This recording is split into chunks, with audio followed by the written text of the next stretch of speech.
That's right, everyone. The Demon Prince is here, and he's already fooling around in the Upside Down, as you can see.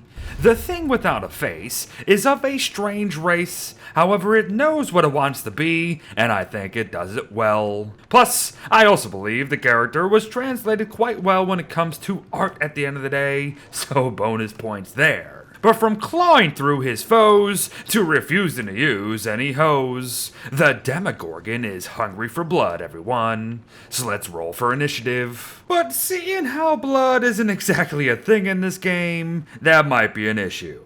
Oh, and I suppose the other issue is that the Demogorgon sits at a mere 100 hunger, but maybe a starving demon is actually going to be better in this case. But as for the rest of its stats, we can expect average levels across the board, so no worries there. Well, not yet at least. But what do you mean by a starving beast being better than a full one? Well, as his hunger drops, his damage will rise, and who doesn't get a little ravenous when hungry? Now at first things will be sitting around 51, 52, 53 damage as we sit in the 90s and high 80s, but if we drop to 0 hunger, suddenly every clawing is going to be dealing a whopping 100 damage flat each and every time.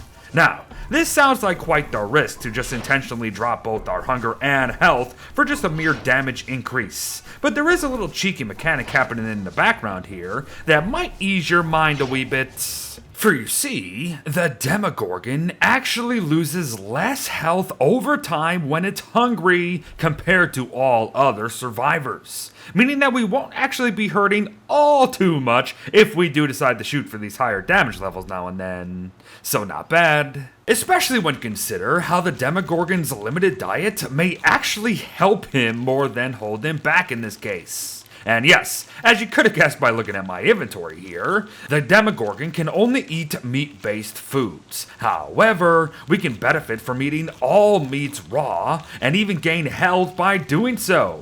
And basic monster meats will provide the most health there outside of crockpot meals, so make note. But let us return to combat in general here for a second, as the Demogorgon has some other fallbacks in its ability to absorb 50% of incoming damage from all attackers, which of course can be really clutch now and then, but also its tunnel ability that can be configured to a key of your choice and will render the Demogorgon hidden immediately to help you escape any danger over its 10-second timer. Now, it does also have a cooldown of 10 seconds, mind you, so be careful. But hold up, Beard. Why do I get the feeling that something's a bit off here? Why aren't you wearing armor and or using weapons for all these combat showcases to truly show off the demo's damage modifiers and such? Well, because the demo can't actually hold any tools, everyone. And yes, that includes weapons. And yes, that's going to be an issue, of course. Or is it actually? For you see, the Demogorgon can indeed mine, chop, dig, and hammer everything that we could normally, only it does it all with its claws. Now, unfortunately, there doesn't seem to be an actual animation for it all, so the actions are going to look pretty strange at the end of the day. But hey, this actually does make the demo very efficient when it comes to resource gathering. So all good there, I'd say.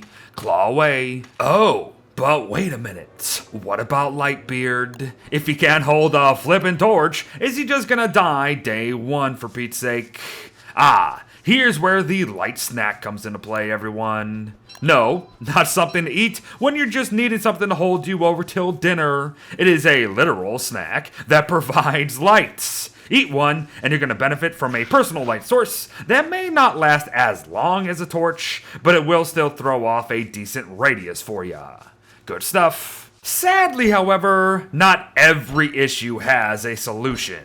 While the Demogorgon can indeed wear backpacks, which is actually kind of funny, he will refuse to wear any other body armor, clothing, and headgear nonsense as well. So we're gonna have to make do with that.